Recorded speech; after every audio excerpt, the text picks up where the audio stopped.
Hi all, ये मेरा पहला वीडियो है। इसी वीडियो में आज हम लोग देखने जा रही है organs of female reproductive system. Female reproductive system के ऑर्गन्स के बारे में आज हम लोग पढ़ने जा रही है। सो ये जो इमेज है इसी पे आप लोग को दिखाई दे रही है। इसमें एक्सटर्नल जेनिटल ऑर्गन्स भी है, इंटरनल जेनिटल ऑर्गन्स भी हैं। उसके साथ साथ कई और एक्सेसरी ऑर्गन्स भी आपको दिखाई दे रही हैं। सो क्या है reproductive organs in female? Female की रिप्रोडक्टिव ऑर्गन्स, इसका मतलब क्या है? ओवुलेशन के लिए, फर्टिलाइजेशन के लिए, growth and development of the foetus के लिए और डिलीवरी के लिए जो मदद करते हैं उसे बोलते हैं female reproductive system. So female reproductive organs में 3 भागों में बांटा गया है। फीमेल रिप्रोडक्टिव ऑर्गन्स सब divided into external genitalia, internal genitalia, accessory reproductive organs. External genitalia में क्या क्या रहते हैं अभी हम देखने जा रही है। आपको दिखाई दे रही है external genital organs, female external genital organs. तो यहाँ पर आपको दिखाई देगा मॉन्स प्यूबिस, जो सबसे बाहर वाला पोर्शन है उसे बोलते हैं मॉन्स प्यूबिस। ये क्या है? सबसे ऊपर या सबसे बाहर रहते हैं। It is the triangular mount of fatty tissue, मतलब एक ट्रायंगुलर माउंट की फैटी टिश्यू रहता है, फैटी टिश्यूज है। और it covers the pubic bone, pubic bone के ऊपर रहते हैं, ठीक है। और ये क्या करेगा, उसके ऊपर जो है प्यूबिक हेयर रहते हैं और मॉन्स प्यूबिस बोलते हैं। और इसी में क्या होता है, कई कार्डलिनस, अमाउंट, कलर, थिकनेस वाला वेरियस हेयर उधर रहते हैं, हेयर स्ट्रक्चर्स, ठीक है। सो ड्यूरिंग एडोलेसेंस टाइम में या सेक्स हार्मोन्स का प्रोडक्शन शुरू होता है, उसी टाइम पे मॉन्स प्यूबिस के ऊपर बहुत ज़्यादा बाल बढ़ जाते हैं। नेक्स्ट आपको दिखाई देगा लेबिया मजोरा। सो आपको दिखाई दे रहे हैं ना मॉन्स प्यूबिस, ये जो है ऊपर का पोर्शन। नेक्स्ट हम लोग देखने जा रही है लेबिया मजोरा। लेबिया मजोरा मतलब ये जो बाहर वाला पोर्शन, इसे बोलते हैं लेबिया मजोरा। सो लेबिया मजोरा क्या होता है? It is referred to as outer lip, इसको बोलते हैं outer lip. They have a darker pigmentation, इसमें डार्क पिगमेंटेशन होता है। It protect the introitus and urethral opening, मतलब ये क्या करते हैं, अंदर वाला जेनिटल ऑर्गन्स जितना है उसको प्रोटेक्ट करते हैं, प्लस उसके साथ ये जो है हमारा यूरेथ्रल ओपनिंग, इसको भी क्या है कवर करते हैं। सो इसी में कुछ कई हेयर रहेगा, सेबेशियस ग्लैंड रहेगा और ये बहुत स्मूथ रहता है, मॉइस्ट रहता है, कभी कभी हेयरलेस भी रहते हैं, ठीक है। सो ये वाला जो पोर्शन है इसको बोलते हैं लेबिया मजोरा। और नेक्स्ट आपको दिखाई दे रही है लेबिया माइनोरा। लेबिया माइनोरा को क्या बोलते हैं? इनर लिप, इसको बोलते हैं इनर लिप। ये क्या है? कनेक्टिव टिश्यू से बनाया गया है, डार्क कर रहते हैं, उससे भी लेबिया मजोरा से भी बहुत ज़्यादा डार्क रहते हैं। और स्वेल्स ड्यूरिंग सेक्शुअल अराउसल, सेक्शुअल अराउस हो जाता है उसी टाइम पे बहुत ज़्यादा स्वेल्ड हो जाते हैं और लेबिया मजोरा के अंदर ये रहते हैं और ये बहुत सेंसिटिव ऑर्गन रहता है, ठीक है। नेक्स्ट आपको दिखाई दे रहे हैं क्लाइटोरिस, ऊपर एक छोटा सा क्या है उभरा हुआ भाग, जैसे एरेक्टाइल टिश्यू बोलते हैं, ठीक है। उसी में बहुत कई नर्व रहता है, वो भी हाईली सेंसिटिव नर्व से, या इसे हमें बोल सकते हैं क्लाइटोरिस को हमें बोल सकते हैं हाईली सेंसिटिव ऑर्गन। इसमें नर्व है, ब्लड वेसल्स है, एरेक्टाइल टिश्यूज है। It is made up of A shaft and A glands, मतलब क्या है, ये ग्लैंड्स का और शाफ्ट थोड़ा सा उभरा हुआ पोर्शन है। becomes engorged with blood during sexual stimulations, मतलब क्या होगा, सेक्शुअल स्टिमुलेशन के टाइम पर ये engorged हो जाते हैं, ठीक है। नेक्स्ट आपको दिखाई दे रही है वजेनल पेरिनियम। नेक्स्ट आपको दिखाई दे रही है पेरिनियम, जो है लेबिया मजोरा से भी नीचे वाला पोर्शन, एनस और लेबिया मजोरा के नीचे जो आपको दिखाई दे रही है उसी पोर्शन को बोलते हैं पेरिनियल रीजन। तो मैं आपको दिखा देगी पेरिनियल रीजन क्या है। ये जो आउटर के अंदर वहाँ से लेकर के इधर तक इस वाला इतना एरिया को बोलते हैं पेरिनियम। सो पेरिनियम में क्या होगा, the muscle and tissues located between the vaginal opening and anal canal और वजेनल ओपनिंग के जो बीच में रहने वाला जगह उसे बोलते हैं पेरिनियम। सो पेरिनियम क्या करते हैं, perineum contains abductions of nerve endings that makes it sensitive to touch। मतलब क्या है, ये भी बहुत ज़्यादा सेंसिटिव रहते हैं। एपिसियोटमिक टाइम पर मतलब क्या है, हम लोग जो डिलीवरी होता है, डिलीवरी के टाइम पर बेबी बाहर निकलने के टाइम पर बेबी को बहुत ज़्यादा चोट नहीं लगना चाहिए और डिलीवरी के टाइम पे ज़्यादा टाइम नहीं होना चाहिए। सो पेरिनियल रीजन में टियरिंग होता है, कटाव हो जाता है। इसी को बचाने के लिए हम लोग क्या करते हैं, पेरिनियल रीजन में छोटा सा चीरा लगा देते हैं, उसे बोलते हैं एपिसियोटमी। सो ये सब करने के लिए हम लोग पेरिनियम उसी एरिया को यूज़ करते हैं। सो नेक्स्ट हम लोग देखने जा रहे हैं female internal genital organs. Female internal genital organs अभी आपको इस पे दिखाई दे रहा है इंटरनल जेनिटल ऑर्गन्स। उसमें मेजर ऑर्गन्स ये है cervix, vagina, ovaries, uterine tubes and uterus. Uterine tube को हमें बोल सकते हैं कि फैलोपियन ट्यूब्स, ठीक है। सो यहाँ पर देखिए, सबसे पहले आपको दिखाई दे रही है क्या है, वजेना। ये जो पोर्शन है इसे बोलते हैं वजेना।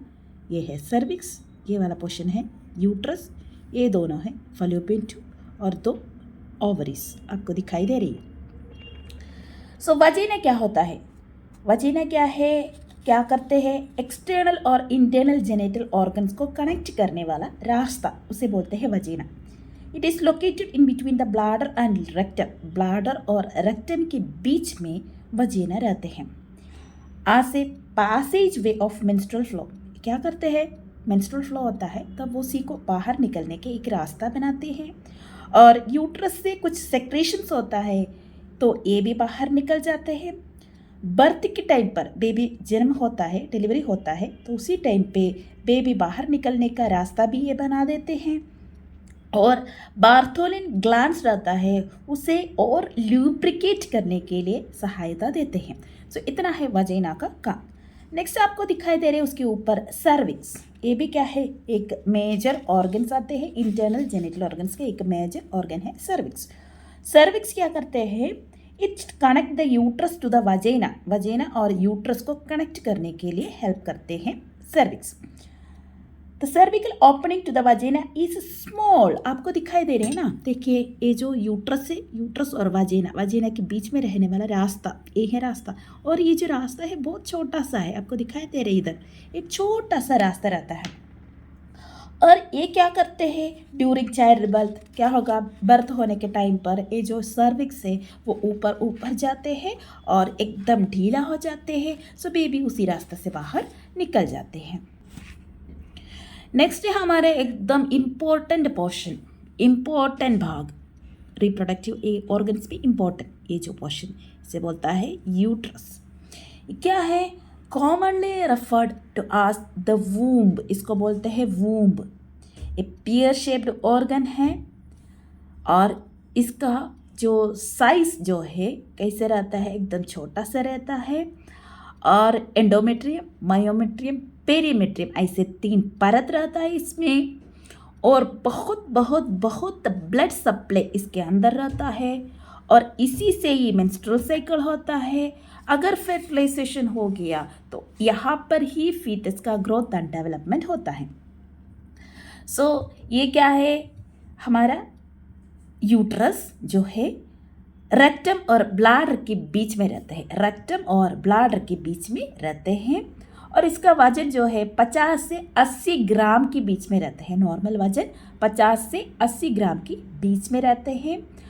और इसको हमें divided into 2 portions by isthmus. Isthmus से हमें इसको 2 पोर्शन बना सकते हैं।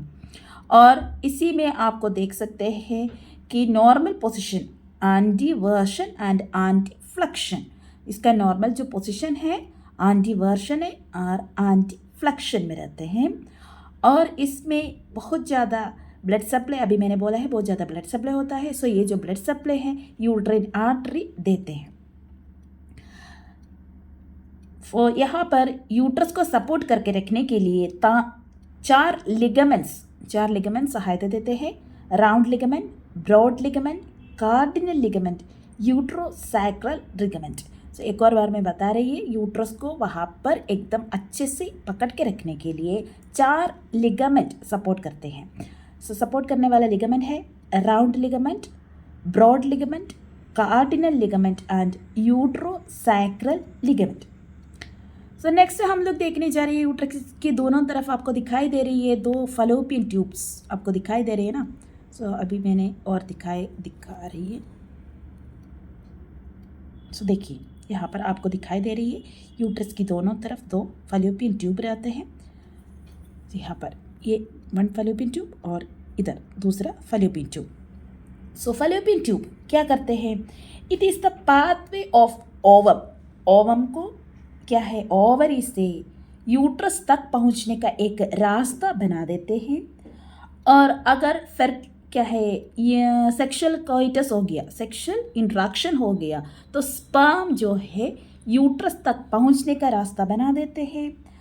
और क्या है, ये जो स्पर्म यहाँ से जा कर के यहाँ तक फलोपियन ट्यूब तक पहुँच जाते हैं और यहाँ पे आम्प्यूला रहता है, ये आम्प्यूला में फर्टिलाइजेशन होता है। सो फर्टिलाइजेशन हो गया तो वो फर्टिलाइज्ड ओवम को यूट्रस तक पहुँचाने का एक रास्ता बना देते हैं। ठीक है, सो इसका काम क्या है, ओवम का रिलीज हो गया तो ओवम को यूट्रस तक पहुँचाना, स्पर्म आ गया तो स्पर्म को ओवरी तक पहुँचाना, और अगर फर्टिलाइजेशन एम्प्यूला में हो गया तो यहाँ से जो फर्टिलाइज्ड ओवम को यूट्रस तक पहुँचाना। यही है फलोपियन ट्यूब का काम। नेक्स्ट हम लोग देखने जा रही है कि ओवरीज आपको दिखाई दे रहे हैं, दोनों साइड में ओवरीज रहता है, 2 ओवरीज रहता है नॉर्मली। सो ओवरीज क्या है, ये कहते हैं कि सेक्स ग्लैंड्स, ये हैं फीमेल गोनाड्स या सेक्स ग्लैंड्स। ये क्या करते हैं, ओवम को उत्पादित करते हैं, ओवम को उत्पादित करते हैं। सो एक वुमन जब पैदा हो जाता है, एक बच्ची, एक लड़की, एक छोटा सा बच्ची है, वो पैदा हो जाता है, तो पैदा होने के टाइम पर क्या है, उनकी ओवरी के अंदर 4 लाख इमैच्योर एग्स रहते हैं। 4 लाख इमैच्योर एग्स उसकी ओवरीज के अंदर रहते हैं। सो ड्यूरिंग लाइफ टाइम क्या हो जाएगा, उसी में से 400 से लेकर के 500, सिर्फ 4 लाख ओवम से क्या है, सिर्फ 400 से लेकर के 500 ही ओवम का मैच्योरेशन होगा, सिर्फ उतना ही बाहर निकलेगा, सिर्फ उतना ही ओवम्स क्या है फर्टिलाइजेशन हो सकते हैं।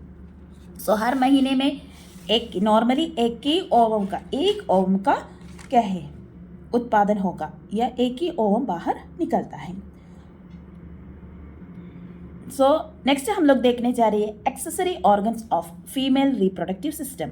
Accessory organs of the female reproductive system.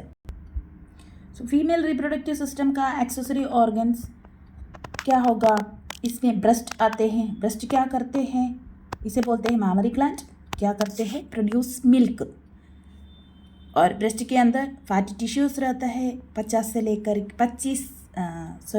15 to 20 lobe रहता है। और ये जो लोब क्या करते हैं, मिल्क को प्रोड्यूस करते हैं, और ये एल्वियोलर से निप्पल से होते हुए बाहर निकल जाता है। जैसे बेबी सकिंग करता है, सो सकिंग स्टिमुलस यहाँ पर पिट्यूटरी ग्रंथि में चले जाता है, सो वहाँ से प्रोलैक्टिन का रिलीज हो जाता है। और ये जो प्रोलैक्टिन आकर के क्या कर देंगी कि मामरी ग्लैंड से मिल्क का उत्पादन के लिए हेल्प करते हैं। So this is the accessory organ of female reproductive system.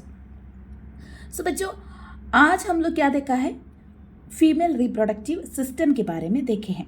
So female reproductive system में अभी मैंने आपसे बताए थे कि उसमें एक्सटर्नल रिप्रोडक्टिव ऑर्गन रहते हैं और उसमें इंटरनल रिप्रोडक्टिव ऑर्गन्स रहते हैं। सो आपको इधर दिखाई दे रही है ना। सो इसमें क्या है ना,